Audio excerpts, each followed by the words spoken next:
My name is John Passfield. The title of this reading will be Ellen Montgomery Video 18, Poem 2. So here is my novel, Ellen Montgomery, I Gave You Life, a novel by John Passfield, a photograph of the historical Ellen Montgomery from about 1938. Now, in 1938, with another world war looming and her own personal problems threatening to overwhelm her, acclaimed Canadian author Ellen Montgomery begins to write what she's decided will be her final Anne novel.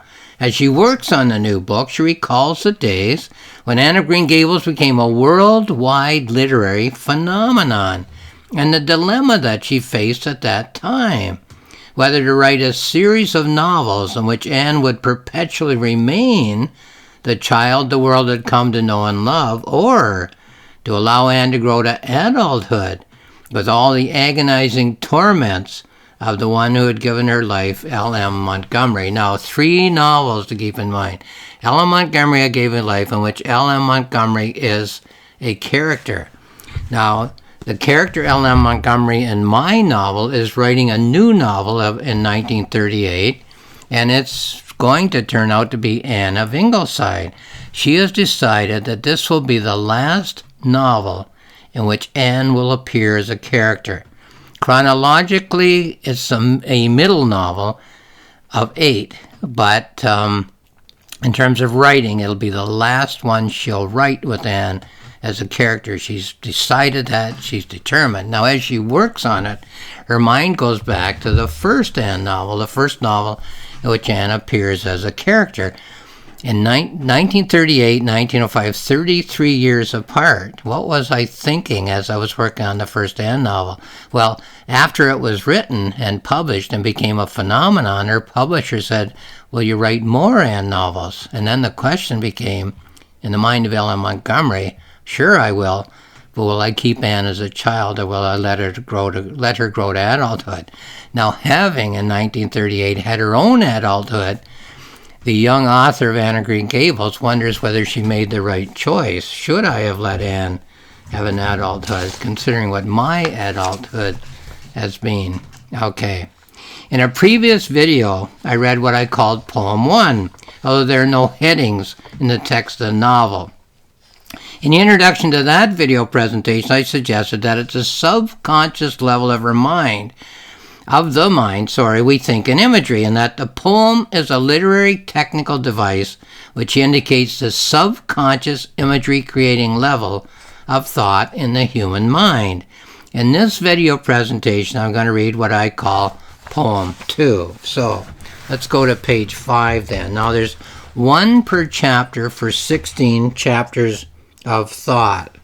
So it's a little awkward when I'm looking for pages here, but the point is, there's only 1 verse in each chapter, and the individual verses comment on the other images in that chapter, and the entire 16 verses, which I call an image arc, comments on all of the thoughts, all of the 50,000 words of thoughts, and that's why I choose this rather awkward way of reading, because it's a point that's being made. Okay, so Poem 2, if I can find it here. Here it is.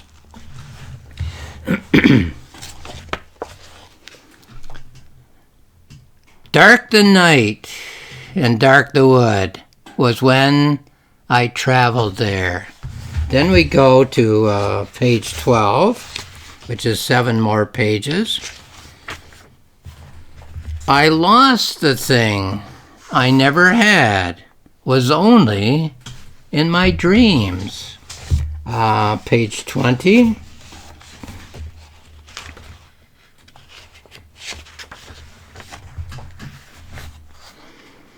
A ring was lost, so I heard tell, was lost among the woods. Page 28.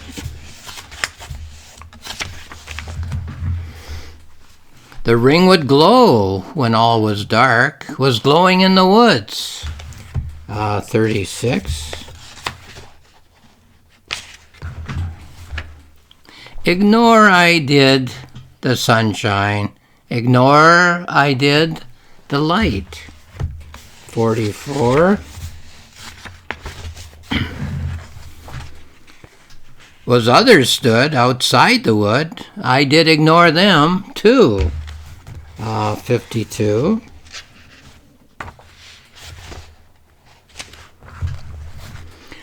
I hoped the moon would not be seen, so I could better see. 60. I cursed the light and wished it gone. I only wanted dark. 68. I waited for the darkness fall. I plunged into the woods. 76.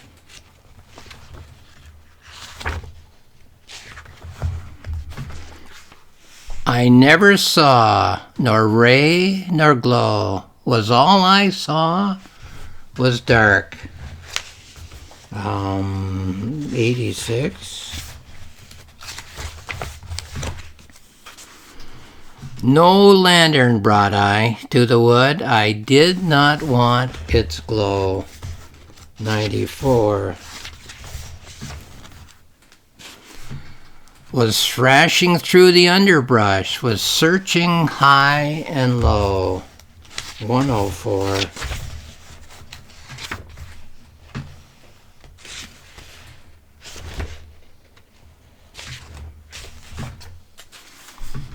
Fell down, got up, fell down again. I could not see my way. 112. Slashed by bramble, cut by thorn, felt blood upon my hands. 120. Could feel the glow, could smell the glow, but never saw the ring. And the last one on page 128.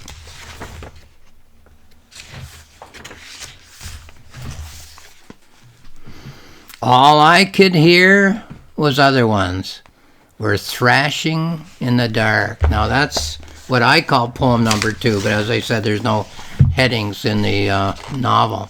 These are simply images that are embedded in the chapters. In the previous video that I mentioned, in which I read poem 1, I suggested that our thoughts could be divided into 2 categories, the conscious and the subconscious. For the reading of this poem, I would like to suggest that there's another way of dividing the image-making function of our minds. I would suggest that some of the images and the image patterns in our mind are what I would call active imagery, and some of the images and image patterns in our minds are what I would call latent imagery, L-A-T-E-N-T, latent imagery. A very simple example of how latent imagery can become active imagery is a process of memory. We are told that everything we experience during our lifetime is captured and retained in the mind. However, often these items of information seem to be no more than information. They don't seem to offer any interpretive function, by which I mean that they don't seem to be capable of offering a means of interpreting other information in our minds by the simple process of juxtaposing themselves, of placing themselves beside other pieces of information. So a piece of information might lie in the mind, might be latent in the mind for many years, and then when something new happens to us, a former experience, an earlier item of information is suddenly transformed from latent, unimportant, insignificant information to active, important, significant imagery in our minds. Now, I would suggest that what the image poem does, what these 2 image poems do in the mind of the main character, Ella Montgomery, might well be to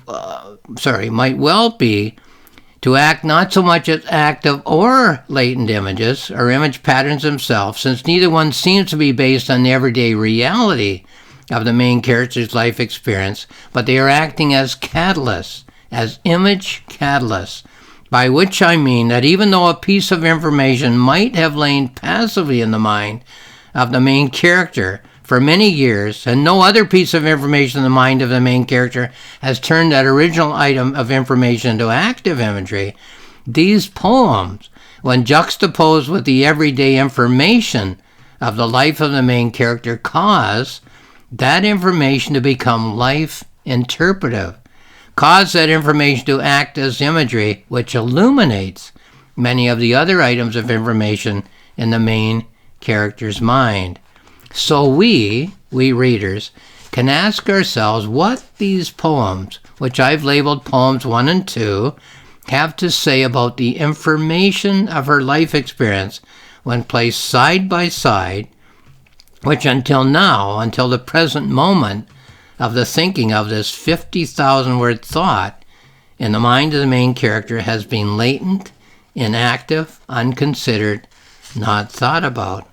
So to modify my earlier statement, there are actually 3 categories of subconscious imagery: active imagery, latent imagery, and catalyst imagery.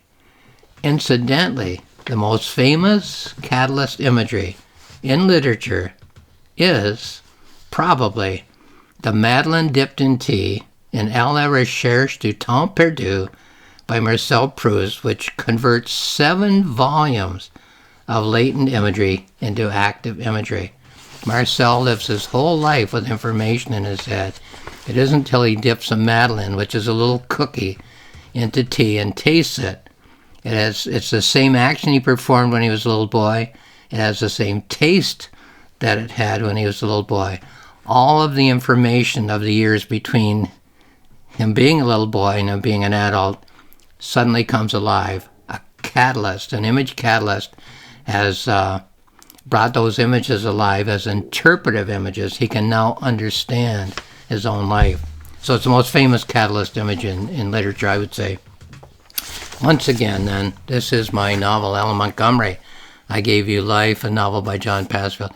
It's found on Amazon, where there's more information. It's found on my publisher's website, roxmillspress.com, and on my website, a planning notebook and a journal. Both are full-length books. You just click on the icon, and there they are. And they tell you what I was thinking as I was planning and writing the novel, and what I was thinking as I was polishing the novel. So have a look at those 2 books if you're interested, for free. Just click on the icon, and there they are. Lastly, I'll say thank you for watching this video.